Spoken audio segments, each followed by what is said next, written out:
Hello everyone, আমি সমৃদ্ধি।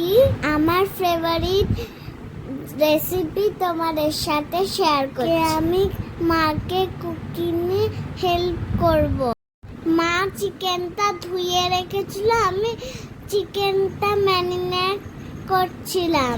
প্যানে oil দিয়ে পটেটোগুলো ভেজে নিচ্ছিলাম। আলুগুলো কেটে দিয়েছিল, আমি ছোট তো তাই জন্য কাটতে পারি। আর এটার মধ্যে একটু সল্ট দিয়ে দিলাম, তাহলে আলুগুলো তুলে নিলাম। ফ্রাইং প্যানে তেজপাতা আর গরম মশলা দিয়ে দিলাম। আমার ফার্স্ট টাইম কুকিং করতে খুব ভালো লাগছিল, কিন্তু আমি দিতে ভয় পাচ্ছিলাম, মা দিয়ে দিয়েছে। আমি ভাজার মধ্যে সল্ট টারমেরিক দিয়ে দিলাম। এবার দিয়ে দিচ্ছি জিঞ্জার গার্লিক পেস্ট, যেটা মেন। রেড কালারের টমেটো দিয়ে দেব, তারপর একটু নাড়াচাড়া করে নেব।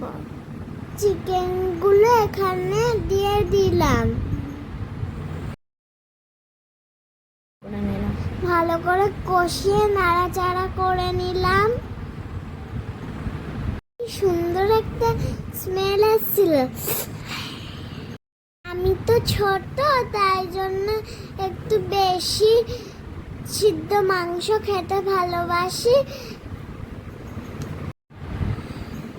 প্রেসারে ফুটিয়ে নিলাম। রেডি আমার চিকেন কারি।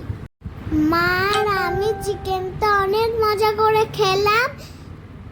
কেমন ভিডিওটা অবশ্যই জানিও।